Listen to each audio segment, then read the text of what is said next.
Hello my dear students, क्या हालचाल। और हम पढ़ रहे थे फंडामेंटल राइट्स, मौलिक अधिकार, जिसको संयुक्त राज्य अमेरिका से लिया गया, जिसमें प्रारंभ में 7 प्रकार के मौलिक अधिकारों की चर्चा थी, लेकिन वर्तमान में 6 मौलिक अधिकार है। संपत्ति के अधिकार को हटा दिया गया।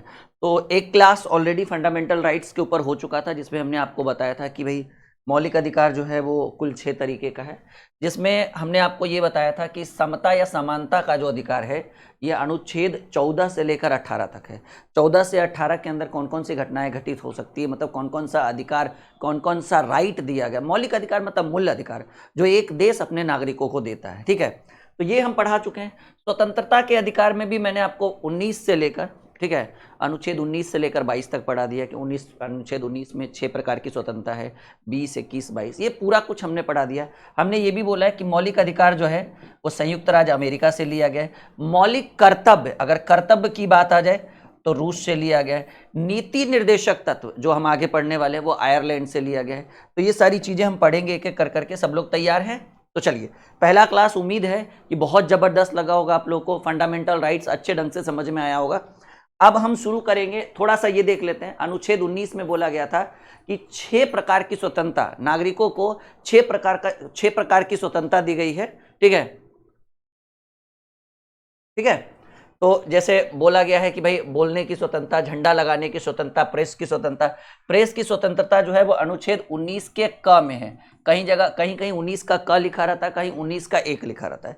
तो खैर वो बात की बात है। 19 के 2 में है बिना हथियार कहीं भी आप सभा कर सकते हैं। 19 के ग में संगठन बना सकते हैं। 19 के घ में बिना रोक टोक के घूमने की स्वतंत्रता है, कहीं भी आप घूमने जा सकते हैं। मान लीजिए आपको यहाँ से कहीं बाहर जाना है घूमने के लिए, तो कोई रोक, सोचिए संविधान में रोक टोक नहीं है लेकिन घर में रोक टोक है। समझ रहे हैं मेरी बात? बिना रोक टोक चारों ओर घूमने की स्वतंत्रता जो है ये हमारा मौलिक अधिकार है। किसी को कैसे बताया जाए कि अनुच्छेद 19 के घ में, अनुच्छेद 19 के घ में हमें बिना रोक टोक चारों ओर घूमने की स्वतंत्रता है। सोचिए, ठीक है, आगे बढ़, ठीक है, चलिए, ओके। अब आइए, 19 के 5 में कहा गया है कि भारत में किसी क्षेत्र में बसने की स्वतंत्रता है, आप किसी भी एरिया में रह सकते हो। 19 के 6 में संपत्ति का अधिकार, इसको हटा दिया गया। अब ये मूल अधिकार नहीं रहा, अब ये जो है कानूनी अधिकार। तो 19 का 6 अब नहीं रहा, ठीक है। फिर कहा गया अनुच्छेद 20 में कहा गया कि इसमें 3 प्रकार की स्वतंत्रता दी गई है।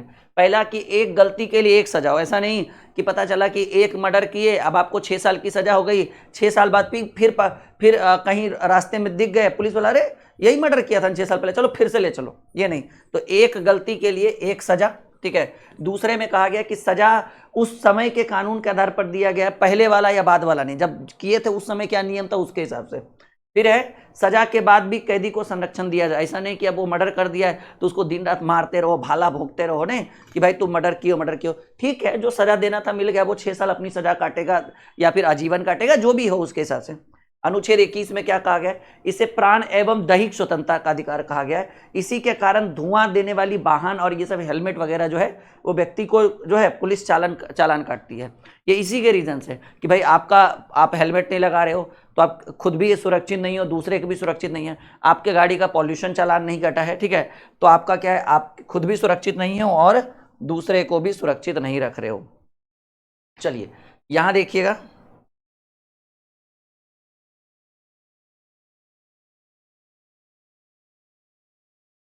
यहां तक कोई दिक्कत, कोई परेशानी? चलिए अब देखिएगा, अब कह रहा है अनुच्छेद 21, सबसे इंपॉर्टेंट क्या है अनुच्छेद 21 में, हम पिछले क्लास में भी पढ़ाए थे थोड़ा सा, बस 2 मिनट रिवीजन, आगे बढ़ेंगे। निजता का अधिकार है, मतलब निजी चीजों को आप छिपा कर रख सकते हैं। जैसे मान लीजिए एक सिंपल सी बात है कि भाई आप कहीं पकड़ा गए किसी गलत काम में और आपका फ़ोन जब्त हो जाए और फ़ोन में पुलिस बोले कि पासपोर्ट खोलो, अगर आपका मन है तो खोल सकते हैं। अगर आप लॉक नहीं भी खोलिएगा ना तो वो कोई अधिकार नहीं है, वो आपके लॉक को ज़बरदस्ती नहीं खोला, वो अलग बात है, 2-4 डंडा लगा दे, अलग बात है। तो निजता का अधिकार है। और भी, हाँ देखो जी लड़का लोग ध्यान से, लड़की लोग भी देखना जी, अपने पसंद के व्यक्ति से विवाह करने का अधिकार है अनुच्छेद 21 में। देखते हैं आजकल लड़का लड़की भाग जाता है अगर एज सही रहता है, हालांकि ये गलत चीज़ है, मेरा तो यही मानना है, लेकिन एज अगर सही होता है तो ये लोग भाग जाते हैं और फिर कोर्ट भी जो है शादी कर देती है इनकी। तो ये निजता का अधिकार है भाई, अनुच्छेद 21 में ये सब वर्णन है, ठीक है।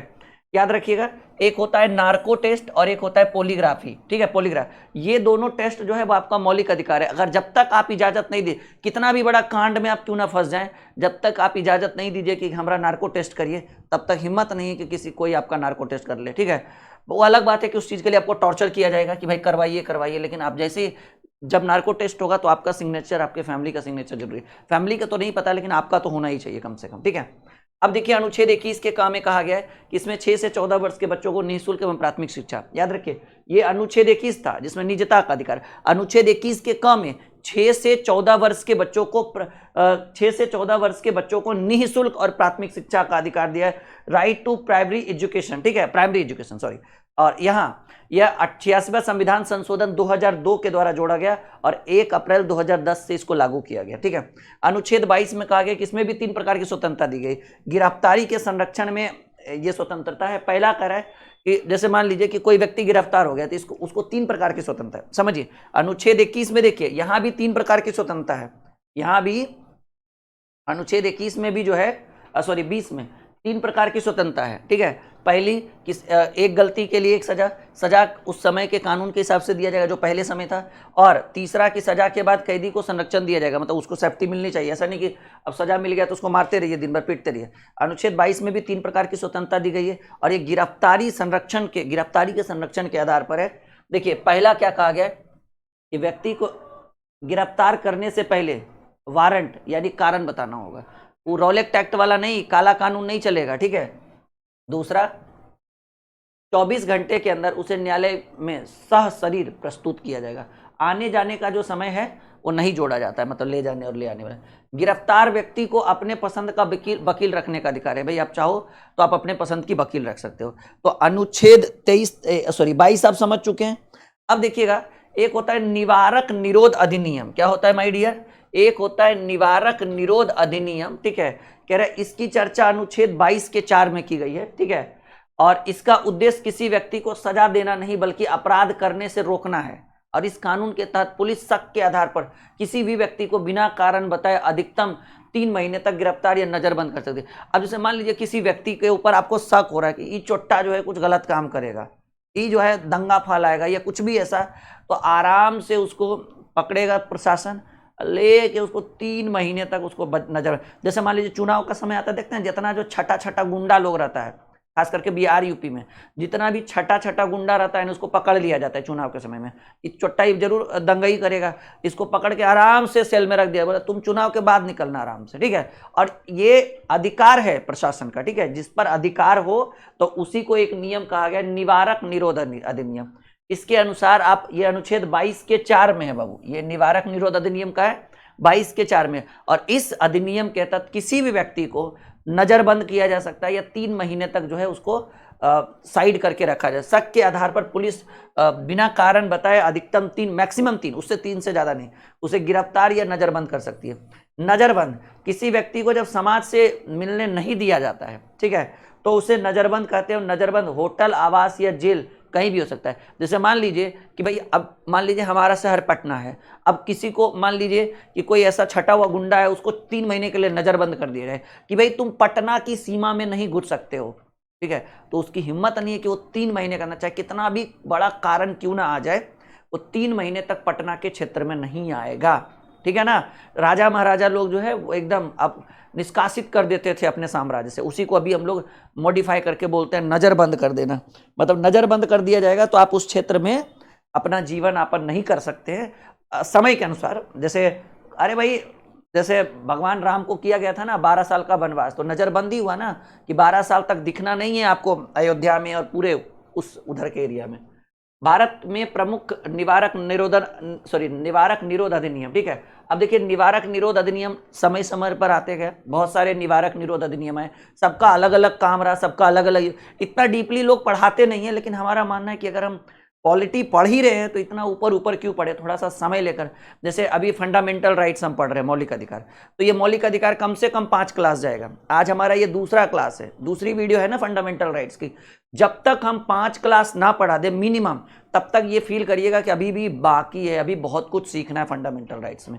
तो निवारक निरोध अधिनियम जो सबसे पहले लागू हुआ 1950 में लागू हुआ।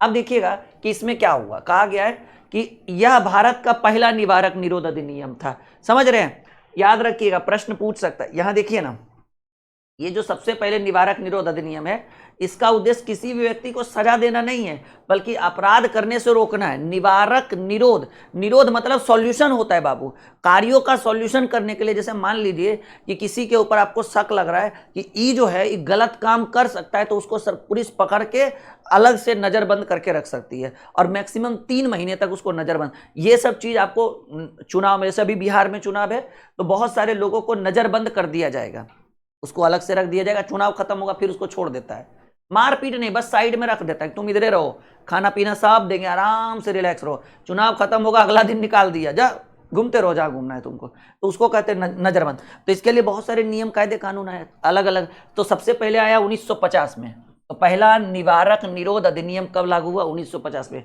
यह भारत का पहला निवारक निरोध अधिनियम है, और 31 दिसंबर 1972 में इसको देखिए, बहुत सारे ऐसे निवारक निरोध अधिनियम आए जिसका दुरुपयोग भी हुआ।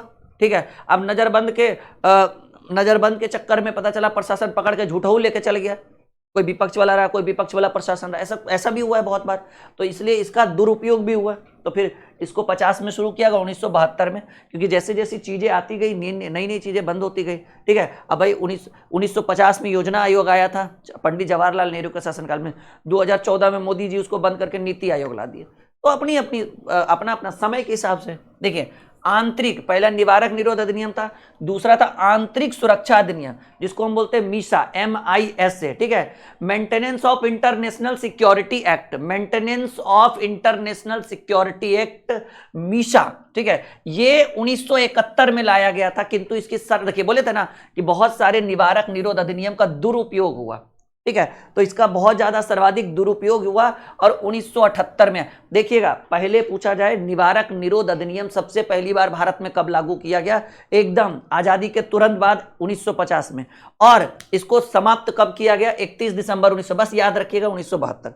दूसरा निवारक निरोध अधिनियम जिसका नाम रखा गया आंतरिक सुरक्षा अधिनियम, Misa, maintenance of international security act. कहेंगे सर मीसा का गठन 1971 में हुआ था और इसको समाप्त कर दिया गया 1978 में, क्योंकि बहुत सारे सामाजिक दलों के द्वारा इसका दुरुपयोग किया गया। ठीक है, आगे बढ़े। अगला आया राशुका, जिसका नाम रखा गया राष्ट्रीय सुरक्षा कानून, नेशनल सिक्योरिटी एक्ट। ये 1980 में लाया गया और अभी तक लागू है, और वर्तमान में सबसे खतरनाक अधिनियम है। इसके तहत पुलिस, यूपी में चल रहा है बाबू, यूपी में जो ठोका ठोकी जो हो रहा है ना योगी बाबा का, वो उसमें पूरा हाथ किसका है? नेशनल सिक्योरिटी एक्ट के तहत मार रहा है। ये योगी जी जो मार रहे हैं वो रासुका के तहत मार रहे हैं, क्योंकि इसके तहत पुलिस एनकाउंटर कर देती है।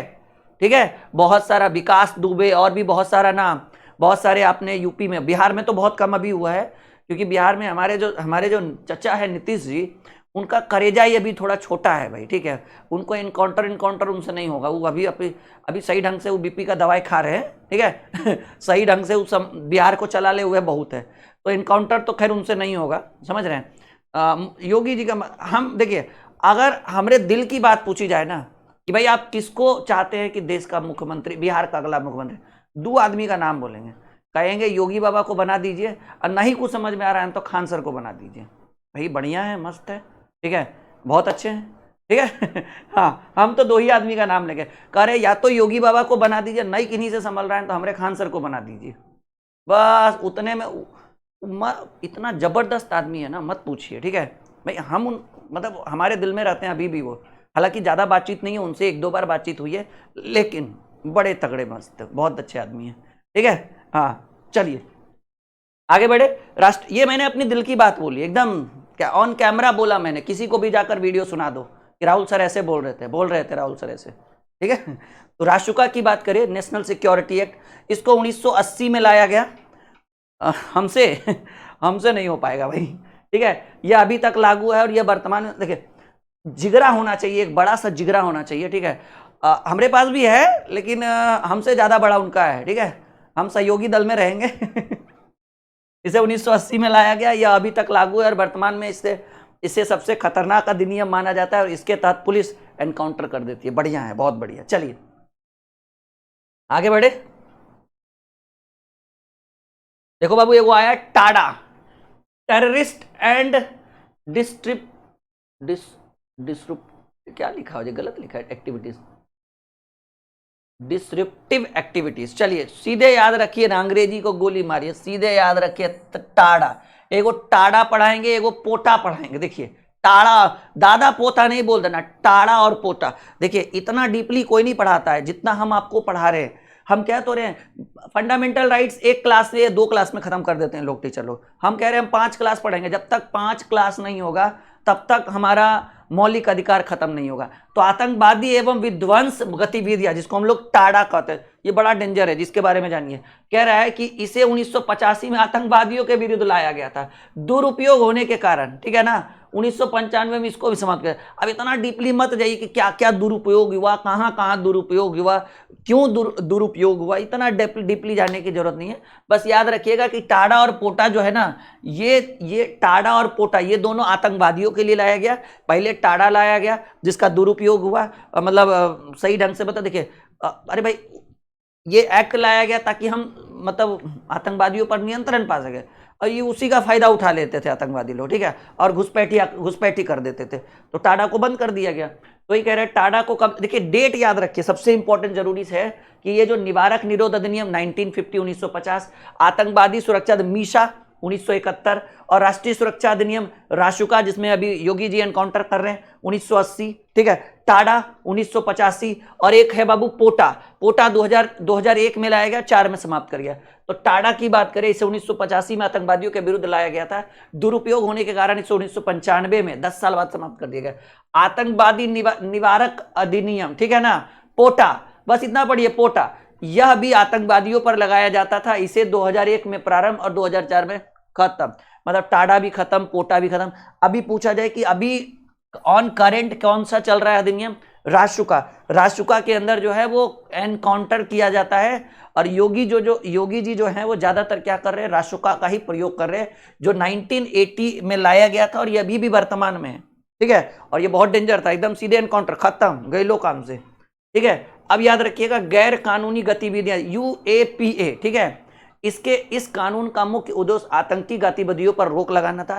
पुलिस और जांच एजेंसियां इस कानून के तहत ऐसे आतंकी अपराधियों और संदिग्धों को चिन्हित करती थी और गतिविधियों में, आतंकवादी गतिविधियों में शामिल होते थे, ठीक है। मतलब जो आतंकवादी गतिविधियों में शामिल होते थे उनको चिन्हित करती थी। ये कौन आया, UPP। ये थोड़ा सा सही रहा, टाड़ा पोटा भी सही था, लेकिन बहुत डेंजर था जी। खैर चलिए, अब इतना पढ़ने के बाद पहले हमने पढ़ा समता या समानता का अधिकार अनुच्छेद 14 से 18, स्वतंत्रता का अधिकार अनुच्छेद 19 से 22। अब हम पढ़ेंगे शोषण के विरुद्ध अधिकार, शोषण के विरुद्ध अधिकार अनुच्छेद 23 और 24। इसमें कहा गया है राइट टू अगेंस्ट, ठीक है,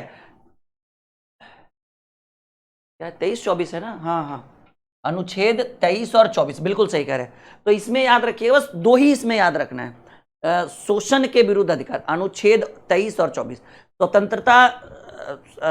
स्वतंत्रता का अधिकार अनुच्छेद 19 से 22, और समता या समानता 14 से अधिकार 14 से 18, सॉरी। तो अभी जो हम पढ़ेंगे वो पढ़ेंगे शोषण के विरुद्ध अधिकार अनुच्छेद 23 और 24।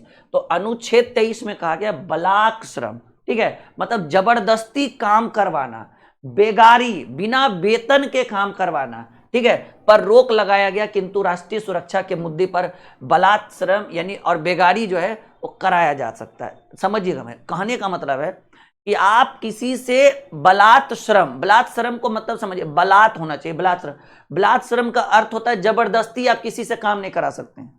साथ ही साथ बेगारी का मतलब होता है बिना वेतन दिए आप किसी से काम नहीं करा सकते। लेकिन इसमें एक और वर्ड यूज किया गया, लेकिन बात जब राष्ट्र हित की हो, बात जब देश हित की हो, तब आप जो है कर रहे क्या, राष्ट्रीय सुरक्षा के मुद्दे पर बलात्कार श्रम या बेगारी दोनों कराया जा सकता है। मतलब जब राष्ट्र खतरे में हो तब ये चीज पॉसिबल है। ऐसे आप डायरेक्टली किसी को बिना वेतन दिए या जबरदस्ती काम नहीं करा सकते। अनुच्छेद 23 में क्या बोलेंगे, कहेंगे सर बलात्कार श्रम और बेगारी, बलात्कार श्रम मतलब जबरदस्ती काम करवाना, और बेगारी यानी बिना वेतन के काम करवाना, ये पॉसिबल नहीं है। और इसका वर्णन भारतीय संविधान के अनुच्छेद 23 में, अनुच्छेद 23 कहता है कि आप बिना जबरदस्ती के, मतलब अगर आपको कोई जबरदस्ती काम नहीं करा सकता है, बलात् श्रम के द्वारा काम नहीं करा सकता है, आपको कोई बिना वेतन दिए काम नहीं करा सकता। अगर वो कराता है तो अनुच्छेद 23 का क्या करेगा, उल्लंघन करेगा। और ये हमारा मौलिक अधिकार है। जैसे हमको कोई कारखाना में काम लगा दिया, हमको लग रहा है अच्छा नहीं लगा, हम नहीं करेंगे जी, हटाओ, चलो कल से नहीं आएंगे। वेतन देना है तो 2-4 दिन का रख लो, और क्या करोगे ज्यादा से ज्यादा। चलिए, अनुच्छेद 24, 14 वर्ष से कम उम्र के बच्चों को खतरनाक काम में आप नहीं लगा सकते।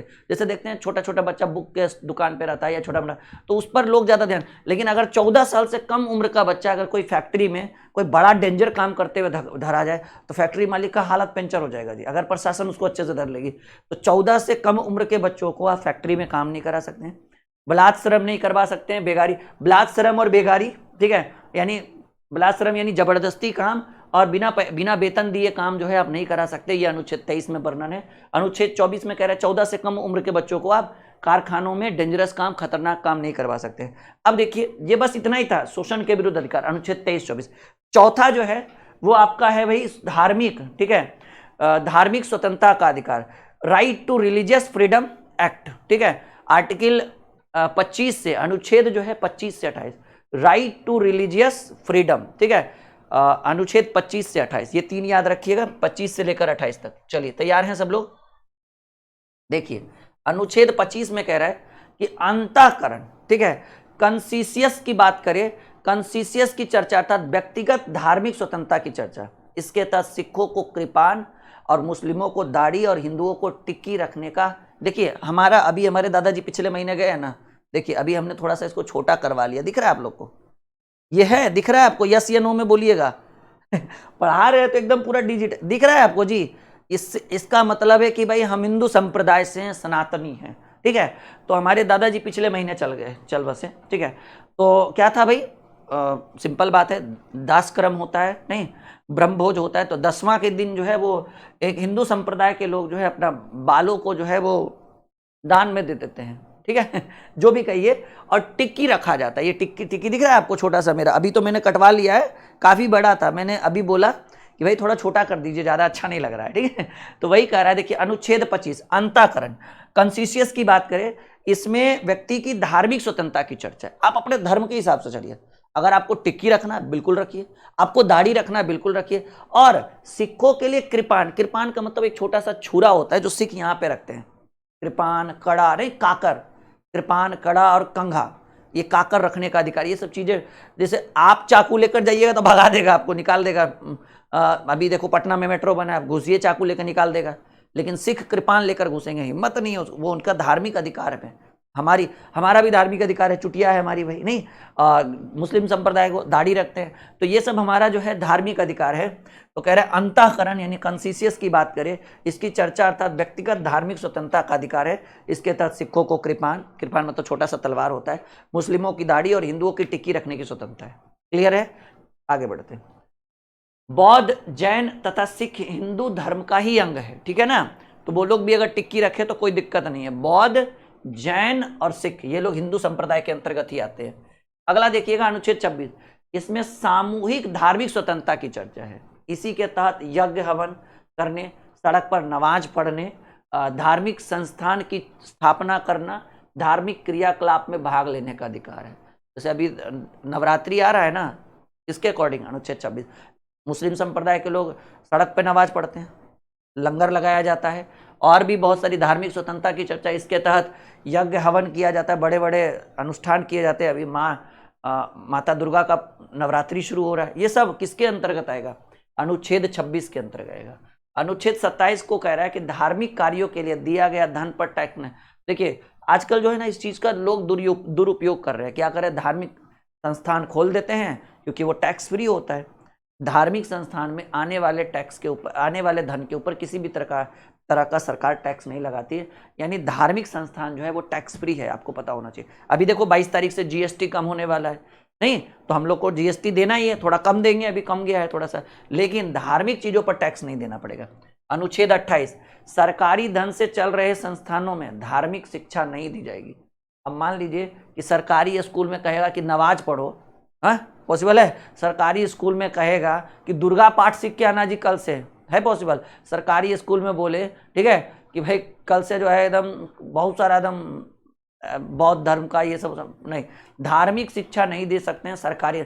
हाँ, प्राइवेट आप खोलिए ना, मदरसा खोलिए, ये वो जो भी अपना खोलना है, ठीक है ना, आप अपना खोलिए, प्राइवेट शिक्षा दे सकते हैं, लेकिन धार्मिक जगहों पर आप जो है ना सरकारी जगहों पर आप धार्मिक शिक्षा, धर्म की शिक्षा नहीं दे सकते। तो सिंपल समझिएगा, अनुच्छेद 25 कहा गया है कि इसके तहत हमें धार्मिक स्वतंत्रता का अधिकार है, जिसमें क्या क्या है, सिख तलवार लेकर कहीं भी जा सकते हैं, कृपान बोला जाता है, मुस्लिम दाढ़ी रख सकता है, और हिंदू जो है वो टिकी, जैसे अभी हमने रख रखा है, हिंदू जो है वो टिकी रखने की स्वतंत्रता है।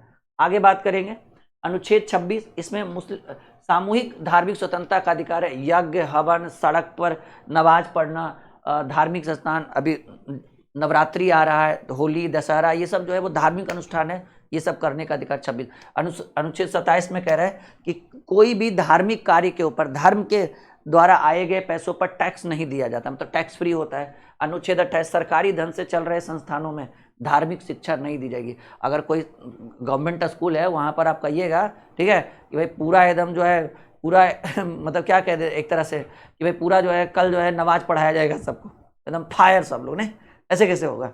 आइए 5वां, संस्कृति एवं संस्कृति एवं शिक्षा का अधिकार, ठीक है, right to culture and education, right to culture and education. अनुच्छेद 29 में कहा गया है कि इसमें अल्पसंख्यकों की रक्षा को कहा गया है कि किसी भी अल्पसंख्यक को इसकी भाषा या संस्कृति के आधार पर किसी संस्था में प्रवेश पर नहीं रोका जाए।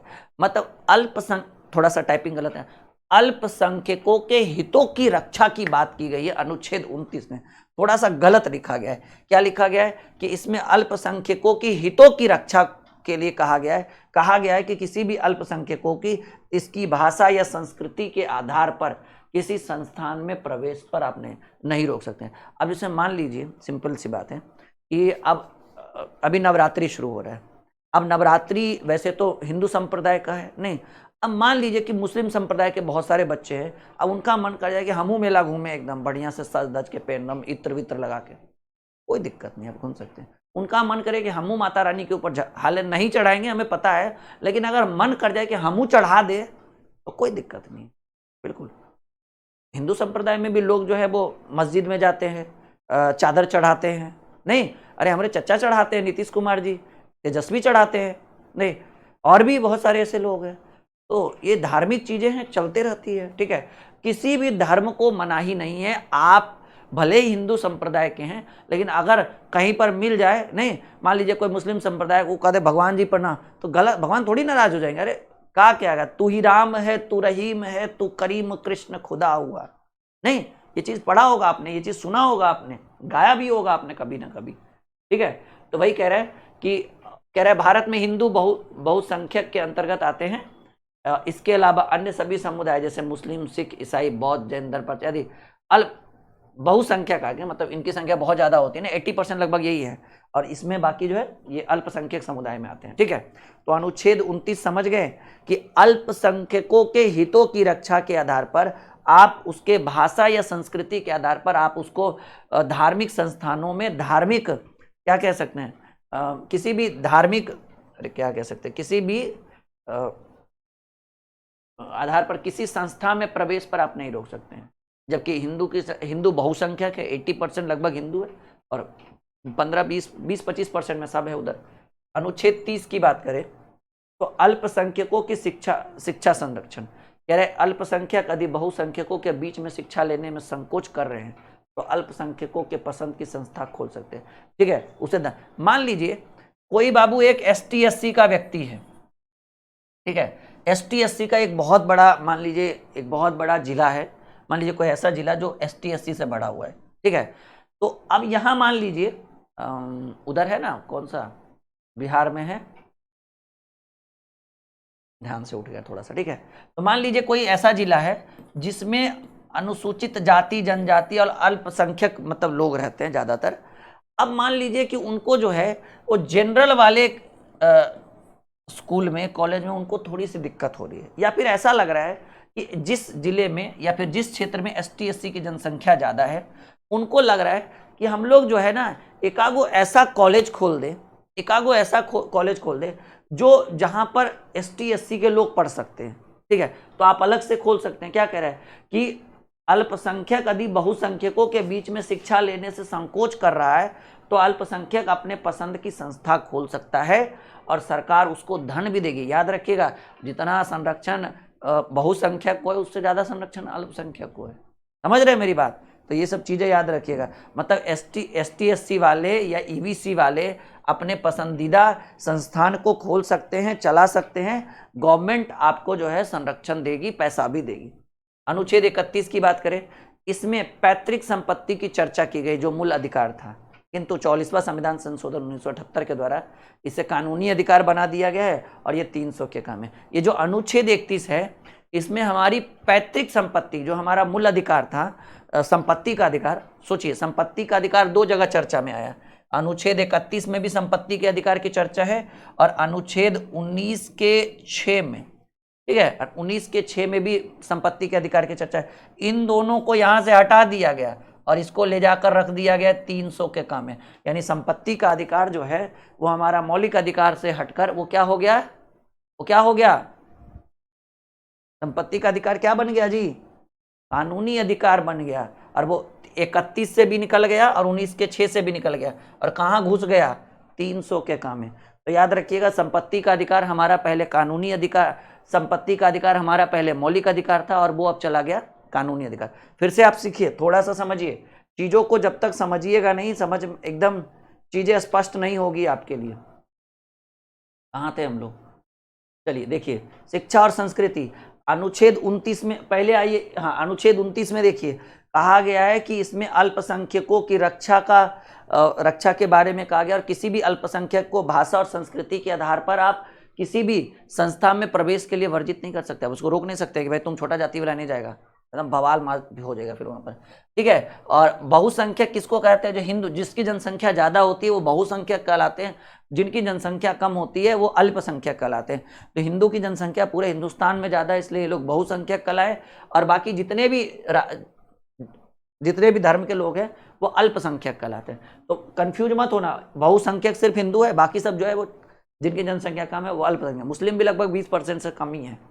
अनुच्छेद 30 में पढ़ चुके हैं कि बहुसंख्यकों के बीच अगर शिक्षा लेने में आप संकोच करें तो आप अपना कोचिंग संस्थान या फिर कॉलेज खोल सकते हैं। अनुच्छेद 31, इसमें पैतृक संपत्ति की चर्चा की गई जो मूल अधिकार में था, परंतु इसको 44वां संविधान संशोधन 1978 में इसको हटा दिया गया।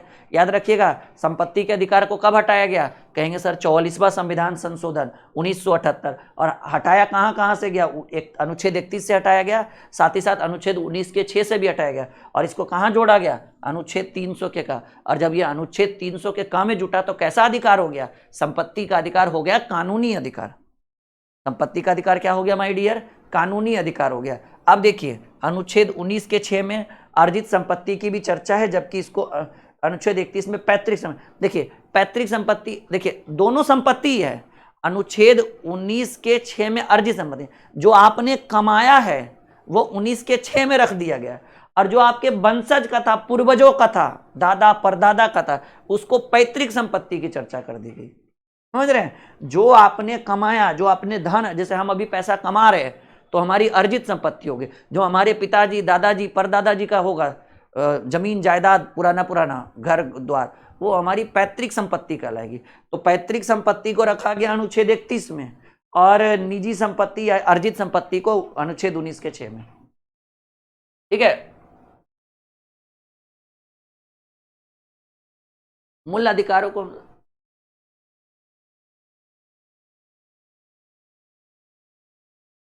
छोड़िए, ये इंपॉर्टेंट नहीं है, जो इंपॉर्टेंट रहेगा हम खुद ही पढ़ाएंगे आपको। चलिए यहां देखिएगा, अनुच्छेद 32 संवैधानिक उपचारों का अधिकार। अनुच्छेद 32 को मूल अधिकारों को मौलिक अधिकार बनाने वाला, क्या लिखा हुआ जी,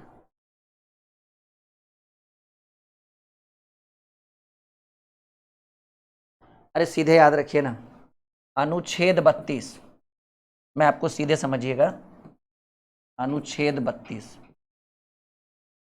इसको डॉक्टर भीमराव अंबेडकर ने कहा है कि ये संवैधानिक उपचारों का अधिकार है, संविधान के उपचारों का, संवैधानिक उपचारों का अधिकार है। अब समझिएगा कि सर ये है क्या, मैं एक लाइन में समझाऊं आपको, मैं एक लाइन में आपको समझाऊं।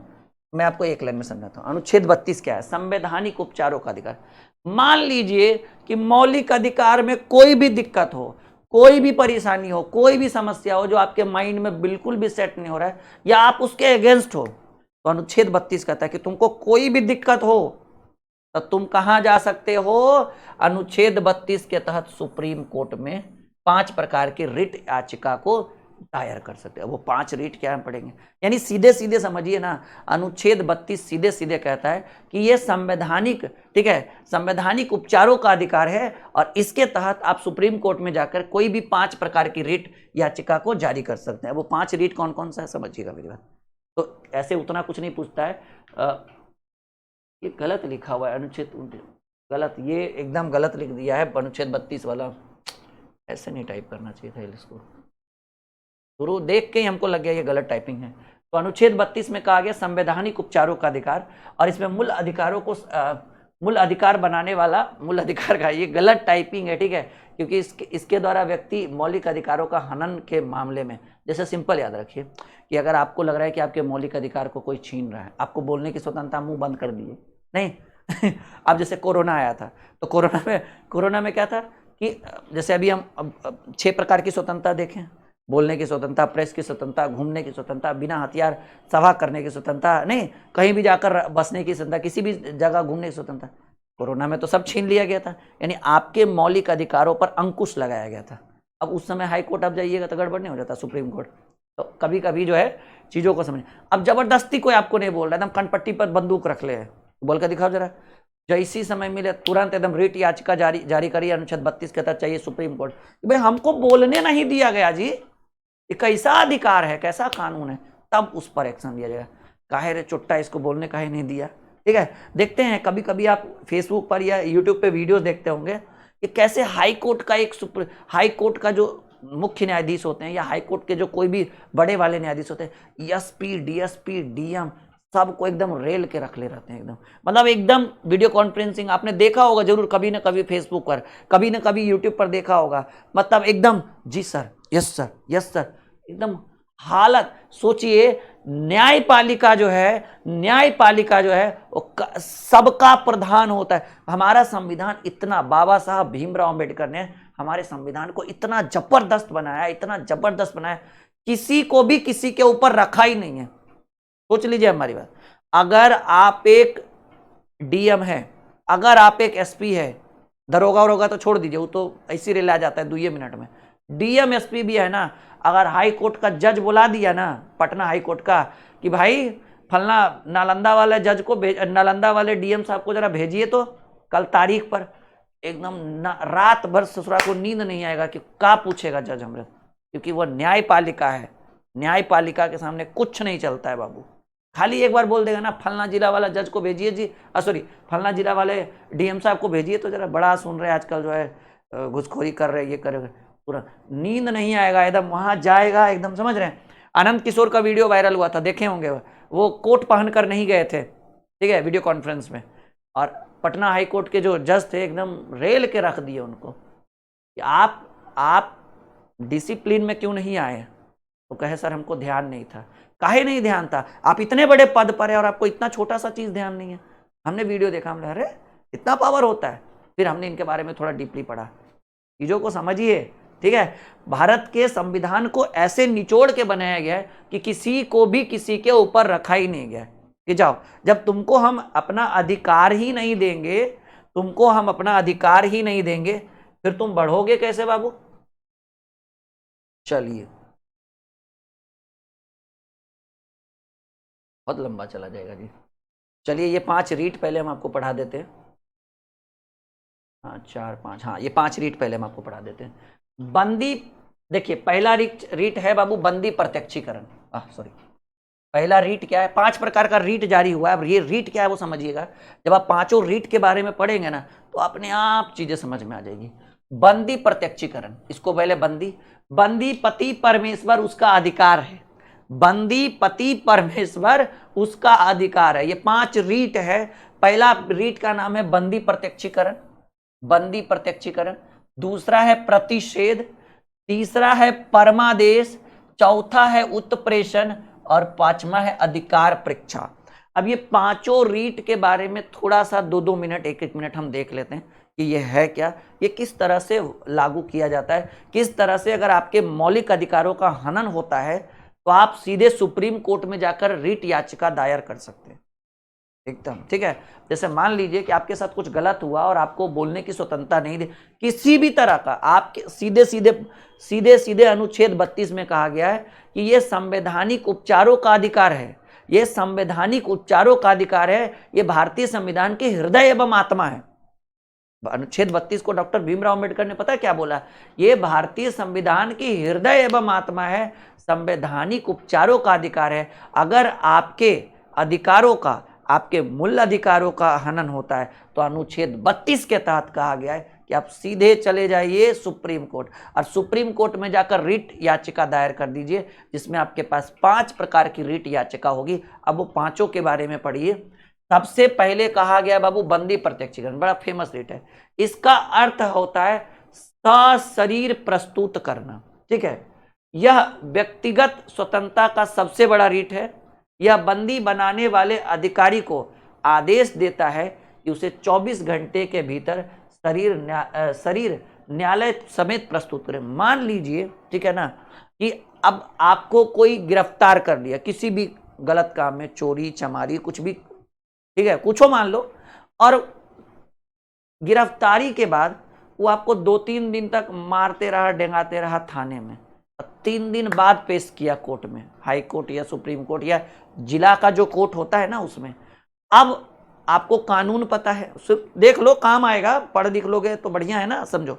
मान लीजिए अब आपको कानून पता है कि अरे 24 घंटा के अंदर हमको जो है वो आपको हाई कोर्ट में या सुप्रीम कोर्ट या कोई भी न्यायालय में, मतलब जिला न्यायालय में भी पेश करना है। अब वो ले लिया 2 दिन 3 दिन, तो अब अपना परिवार को बोलिए कि एगो रीट डाल दो, तो जरा बंदी प्रत्यक्षीकरण डालिए, एक बढ़िया सा वकील रखिए, अब परमादेश जारी, सॉरी बंदी प्रत्यक्षीकरण डालिए, रिट याचिका जारी करिए, कहिए हमारे मौलिक अधिकारों का जो है हनन हुआ है, हमको 24 घंटे के अंदर न्यायालय में प्रस्तुत करना था, हमको 24 घंटे के अंदर न्यायालय में प्रस्तुत नहीं किया गया। अब जैसे ही आपका रीट पहुंचेगा पटना हाई कोर्ट में या दिल्ली सुप्रीम कोर्ट की जरूरत नहीं पड़ेगी, हाई कोर्ट में ही हो जाएगा फैसला। हाई कोर्ट को जब लगेगा कि बहुत बड़ा केस है, अब बकरी चोरी में रीट याचिका जारी करोगे तो कहाँ, जिले में ना रहेगा जी, एगो बकरी चोरा लोगे, रीट याचिका डाल दोगे कि हमको 3 दिन तक थाना में भर पेट मारा है, ठीक है, अब बकरी भी ले लिया और कोर्ट में पेश भी नहीं किया, मतलब न्यायालय में, छोटा मोटा जिला न्यायालय में, तो ये कहाँ जाएगा, जिला में जाएगा। अब मर्डर का रहेगा तो पटना जाएगा सीधे, नहीं और बड़ा मर्डर रहेगा, मान लो 2-4 को अंग्रेज को मार दिए, जैसे उधर उधम सिंह मारे थे जाके जनरल डायर को, सीधे हाई सुप्रीम कोर्ट में जाएगा, तो रीट गया। अब वहां पर जज जो है, मुख्य न्यायाधीश जो है बुलाएंगे, कौन था, थानेदार जी, थानेदार को बुलाइए। थानेदार तो नहीं आएगा, थानेदार के थ्रू एसपी आएगा, और एसपी जाने से पहले दम भर गरियाएगा थानेदार को, कहेगा अरे चोट्टा, जब इसको पकड़ा था तो इसको 24 घंटा के अंदर न्यायालय में करना चाहिए ना था जी, ये लोग पढ़ा लिखा बच्चा है, ये लोग जानता है कि 5 प्रकार का रीट जारी होता है, तो आज सर, क्योंकि देखिए एसपी का तो काम ये है नहीं, ये सब काम तो थानेदार का काम है, नहीं तो थानेदार एकदम पूरा पहले तो एसपी दम भर गरिया के जाएगा थानेदार को कि तुमको जब पकड़ा था तो 24 घंटा के अंदर न्यायालय में पेश करना, ये छोटा मोटा बकरी चोर वाला काम हमरे पर छोड़ दिए हो। अब हाईकोर्ट, अब सुप्रीम हाईकोर्ट तो थानेदार को बुलाएगा नहीं, सीधे बुलाएगा उसको, एसपी को। एसपी क्या, जी सर जी, काहे जी तुम 3-3 दिन तक सुने बकरी चोर वाला को रखे रहते हो, रीट मतलब 3-3 दिन तक रखे रहते हो, उसको पेश नहीं करते हो। सर हमको पता नहीं था, थानेदार का गलती है, तो उसे ठीक है, अगला दिन उसको पेश करवाओ। अब उसका हालत खराब, जी सर जी सर जी, अब हो गया हालत, अब लगा उसके ऊपर, मतलब समझिएगा वो एकदम नाप तौल देता है जी हाई कोर्ट वाला। हम तो बहुत वीडियो देखे हैं, हम एक बार सच में भी देखे हैं, ठीक है एकदम नाप तौल देता है, एकदम मत पूछिए, अधिकारी का तो एकदम धुआं उड़ा देता है, अधिकारी लोग को कुछ बुझबे नहीं करता है। तो पहला समझ गए बंदी प्रत्यक्षीकरण क्या है, कि 24 घंटे के अंदर अगर आपको किसी भी छोटे मोटे कोर्ट में भी पेश नहीं किया गया, आंख बंद करके डाल दीजिए, एगो वकील रखिए छोटा मोटा, बंदी प्रत्यक्षीकरण डाल दीजिए, यह हमारे मौलिक अधिकारों का हनन हुआ। जब हम पकड़ा गए थे, हम चोर थे, हम डकैत थे, तो हमको कोर्ट में काहे नहीं पेश किया 24 घंटे के अंदर, आने जाने का समय नहीं लिया जाता है, कितना बजे पकड़ के लाया वो नहीं, मतलब कितना दे, मान लीजिए 2 घंटा ट्रैफिक में जाम रहा, वो नहीं जोड़ा जाता है। पहला समझ गए बंदी प्रत्यक्षीकरण, अरे हम ऐसा कॉन्सेप्ट दे देंगे एकदम मियाज एकदम टन हो जाएगा। दूसरा परमादेश, ठीक है, इसमें कह रहा है इसका अर्थ होता है कि हम आदेश देते हैं कि जब कोई सरकारी अधिकारी अच्छे से काम नहीं करता है तो उस पर जारी किया जा सकता है। कौन सा? परमादेश। पहला बंदी प्रत्यक्ष, ज्यादातर यही यूज होता है बंदी प्रत्यक्ष। अब देखिए परमादेश जारी करिए। परमादेश में कह रहा है कि इसका अर्थ होता है कि हम आदेश देते हैं, परम आदेश। परमादेश, परमादेश का मतलब होता है परम आदेश। हम आदेश देते हैं कि जब कोई सरकारी अधिकारी अच्छे से काम नहीं करता है तो उस पर यह जारी कर। मान लीजिए कि आपका कोई काम है, सरकारी अधिकारी 2 साल 4 साल 6 साल अटकेले, लूर रहेगा तब ना जी, हम लोग ऐसी कान रहे नहीं होगा काम, घूस दे देते हैं। डाल दीजिए ना एगो, ठीक है, परमादेश डाल दीजिए कि भाई हमारे मौलिक अधिकारों को हनन हुआ, हम 6 महीने से एगो हमारे यहाँ दरोगा साहब हैं, अब कागज दे रहे, कागज ले फेंक रहे, बोले लाओ 1 लाख रुपया तो करेंगे। अब बुलाया जाएगा हाई कोर्ट में या फिर जिला कोर्ट में बुलाया जाएगा, नहीं तो सीधे हाई कोर्ट में बुलाया जाएगा। काहे दरोगा साहब 6 महीना से सुने लटकैले हैं जी, अभी काम 2 दिन का है तो 6 महीना काहे लटकैले, सस्पेंड करो जी इसको, दरोगा को। परमादेश, 2 सीख गए। चलिए परम मतलब आपको लग रहा है कि कोई व्यक्ति आपकी सरकारी बाधा, आपके कार्य में सरकारी बाधा डाल रहा है, जबरदस्ती हो ऐसी झूठो मूठो के। मान लीजिए कि आपका LIC का पैसा है, ठीक है, कोई LIC एजेंट है, सरकारी एजेंट, अब मान लीजिए उसको बैंक के द्वारा कंफर्म कराना है, या फिर किसी कोई भी, मैं एग्जांपल दे रहा हूँ, मैं रियलिटी नहीं बता रहा हूँ। मान लीजिए किसी थाने से आपको उसमें अप्रूवल लाना है कि हाँ भाई ये यहाँ का निवासी है, अब थानेदार करे लाओ 50,000 रुपये, डाल दीजिए ना परमादेश, एकदम नोचनी चोथड़ी उसका एकदम निकल जाएगा, एकदम 2 दिन में उसको समझ में आ जाएगा किसको कहते हैं। याद रखिए न्यायपालिका से ऊपर कोई नहीं है। न्यायपालिका का जब आप देख लीजिएगा ना, क्या मजा है। उत्प्रेषण, उत्प्रेषण में कहा गया कि इसका अर्थ होता है कि प्रमाणित करता है कि यह भी ऊपरी न्यायालय अपने से निचली न्यायालय पर तब लगाती है जब निचली न्यायालय अपने अधिकार का उल्लंघन करके फैसला सुना चुकी रहती है, और यह संवैधानिक विकास है जिसे पोस्टमार्टम न्यायिक कार्यवाही के रूप में, देखिए थोड़ा सा समझिए इसमें कहना क्या चाह रहा है कि इसका अर्थ होता है कि, और यह प्रमाणित करता है कि यह ऊपरी न्यायालय अपने निचली न्यायालय पर तब लगाती है, ठीक है, तब लाती है जब निचली न्यायालय अपने अधिकार का उल्लंघन करके फैसला सुना चुकी होती है। मान लीजिए कि कोई जिला का कोई छोटा मोटा न्यायालय है, कोर्ट है, अब वहां से, ठीक है ना, वहां से आपको जो न्याय मिला, ठीक है ना, वो आपको लग रहा है कि वो गलत है और न्यायालय ने सुना दिया, ठीक है, मान लीजिए छोटा सा कोई जिला न्यायालय है, अब वहां से आपका सुनाया गया जो कंटेंट है, मतलब आपको लग रहा है कि आपके साथ गलत फैसला दिया गया, तो आप उत्प्रेषण कर दीजिए। अब वो सीधे चल जाएगा पटना हाई कोर्ट में, चाहे जो अदर स्टेट में रहेगा वहाँ चले, अब वहाँ से अधिकार कौन ले लेगा? हाई कोर्ट ले लेगा। अब वो अपने हिसाब से जांच पड़ताल करेगा। ये हो गया उत्प्रेषण, ठीक है। यहाँ देखिए अधिकार परीक्षा, इसमें कहा गया है कि इसका अर्थ होता है कि किसी अधिकार से जब कोई व्यक्ति ऐसे कार्य को करने लगे जिसके लिए अधिकृत नहीं होता है तो उसे रोकने के लिए अधिकार परीक्षा करता है। संवैधानिक उपचारों में अधिकार परीक्षा को पोस्टमार्टम और किसी पद की शक्ति का भी कहा जाता है। जैसे मान लीजिए, ठीक है ना, इसमें क्या कह रहा है कि जब कोई व्यक्ति ऐसे कार्य को करने लगे जिसके लिए वह अधिकृत नहीं होता है। जैसे मान लीजिए अगर कोई दरोगा है, ठीक है, अगर कोई दरोगा है और वो उसका काम कुछ और है और वो कुछ और काम कर रहा है, मान लीजिए वो आपका चालान काट रहा है या फिर कुछ ऐसा काम कर रहा है जो उसका काम नहीं है, ठीक है ना, तो अभी तो सोशल मीडिया है, तो आप कर दीजिए क्या, अधिकार परीक्षा, ठीक है। उसमें क्या होगा कि उसका पोस्टमार्टम हो जाएगा, मतलब उसकी गिरफ्तारी हो जाएगी या फिर उसके पद से, या कोई अपने पद का जो है गलत लाभ उठा रहा है, नहीं है वो हवलदार और फील करा रहा है दरोगा वाला, कोई बोलता हो रे वाला हाल कर रहा है, तो उसको पकड़ा जाएगा, उसको जो है सही ढंग से नापा जाएगा। प्रतिषेध, ठीक है, इसमें कहा गया है कि रोकना, किसी चीज को रोकना, इसका ऊपरी न्यायालय अपने से निचली न्यायालय पर तब तक लाती है जब निचली न्यायालय अपने अधिकारों का उल्लंघन करके फैसला सुना चुकी होती है। मान लीजिए निचला न्यायालय कह दिया कि ये होगा और हाई कोर्ट को लग रहा है कि ना गलत सुना रहा है, या फिर हाई कोर्ट सुना दिया, सुप्रीम कोर्ट को लग रहा है ना हाई कोर्ट गलत सुना है, तो ये जो है सुप्रीम कोर्ट हाई कोर्ट पर क्या ला देगा, प्रतिषेध, बोला तुम रुक जाओ हम सुनाएंगे, ला दो इसको हमारे तरफ ला के दो, तो मतलब ये वाला मैटर जो है वो सुप्रीम कोर्ट में भेजो, ठीक है, और सुप्रीम कोर्ट में जब आएगा तो फिर अपने हिसाब से जांच पड़ताल करेगा, तो उसी को करते हैं प्रतिषेध, ठीक है। 5 ही था ना, हाँ 5 प्रकार का लीड, ठीक है। अंबेडकर ने अनुच्छेद 32 को संविधान की आत्मा कहा है, तो ये यहाँ तक हुआ। कल एक और छोटा सा क्लास होगा जिसमें, अच्छा देख लेते हैं, ज़्यादा लंबा तो नहीं है, नहीं है, इसको कर लेते हैं 5 मिनट, क्या टेंशन लेना है। देखिए तो इसमें क्या कहा गया है, इसमें कहा गया अंबेडकर ने अनुच्छेद 32 को संविधान की आत्मा कहा था। इसी भाग को संविधान की आत्मा कहते हैं, इस भाग को भारतीय संविधान की आत्मा कहते हैं, प्रस्तावना। ठीक है, याद रखिएगा ये 5 प्रकार के रीट अनुच्छेद 226 के तहत हाईकोर्ट भी जारी कर सकता है। अब अनुच्छेद, ये जो 5 रीट है ये किस अनुच्छेद के तहत होते हैं, 226, और 226 के तहत ये रीट जो है कौन जारी कर सकता है, हाईकोर्ट। अनुच्छेद 33, 34, 35 उतना इंपॉर्टेंट नहीं होता है, क्योंकि मेन जो है वो 12 से है तो 35, लेकिन 12 से 32, 14 से 32 मेन होता है। देखिए मौलिक अधिकार 12, अनुच्छेद 12 से 35 तक है, लेकिन जो मेन होता है वो 14 से 32 तक होता है, जो हम पढ़ चुके हैं। लेकिन फिर भी अभी ये है, थोड़ा थोड़ा इसको देख लेते हैं। 33 में क्या है, अनुच्छेद 33 में कह रहा है राष्ट्रीय सुरक्षा के हितों के लिए संसद सेना, मीडिया तथा गुप्तचर के मूल अधिकारों को सीमित कर सकती है। मान लीजिए कि राष्ट्रीय सुरक्षा, मान लीजिए भारत पाकिस्तान के बीच कुछ युद्ध हो रहा है, तो जो है राष्ट्रीय सुरक्षा के लिए जो पार्लियामेंट है, यानी लोकसभा, राज्यसभा और राष्ट्रपति, वो सेना, मीडिया और गुप्तचर, इनका जो मौलिक अधिकार को सीमित करके रख सकता है। मतलब जरूरी नहीं कि हर चीज सेना को बताया जाए, हर चीज मीडिया को बताया जाए, हर चीज गुप्तचर को बताया जाए, यहीं तक रहकर इनके अधिकारों को कम कर दिया जा सकता है।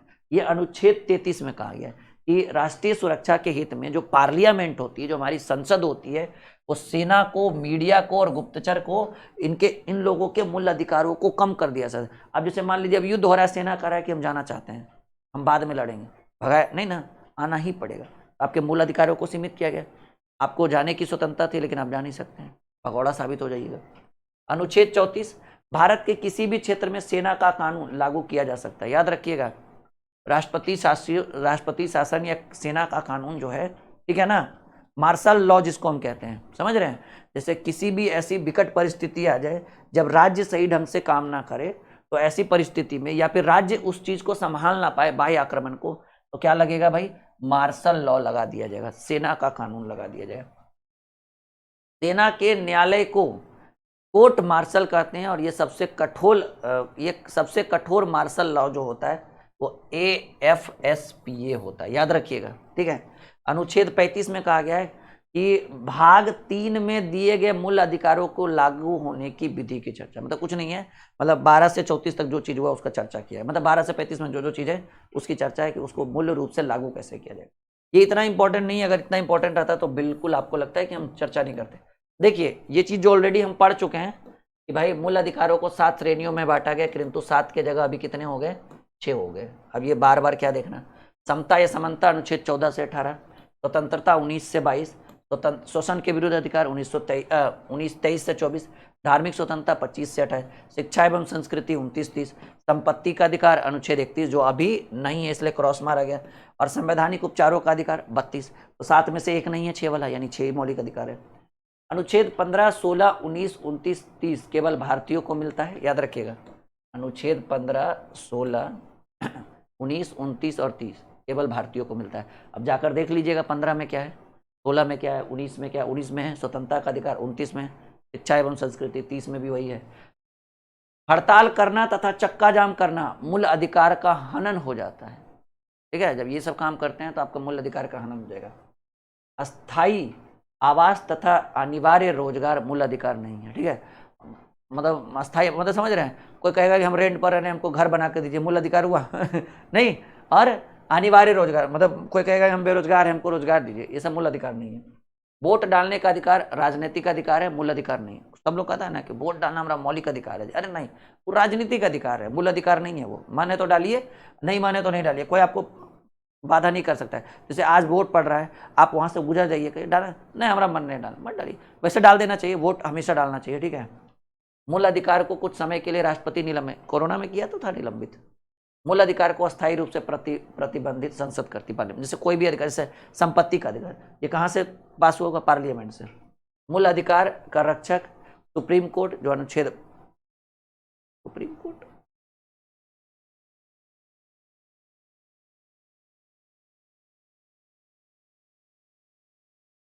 ये गलत थोड़ा सा लिखा हुआ है, इसको रहने दीजिए। ठीक है, चलिए, तो फाइनली मौलिक अधिकार भी हमारा कंप्लीट हो गया। ठीक है ना, जितना हम आज आपको पढ़ा दिए हैं मौलिक अधिकार, एक बार आप अच्छे से रिवीजन करके आइएगा। और आज की वीडियो एकदम ज़बरदस्त वीडियो रही होगी आप लोगों के लिए, ठीक है। अब नए सेशन में हम कुछ नया लेकर आएंगे, ठीक है।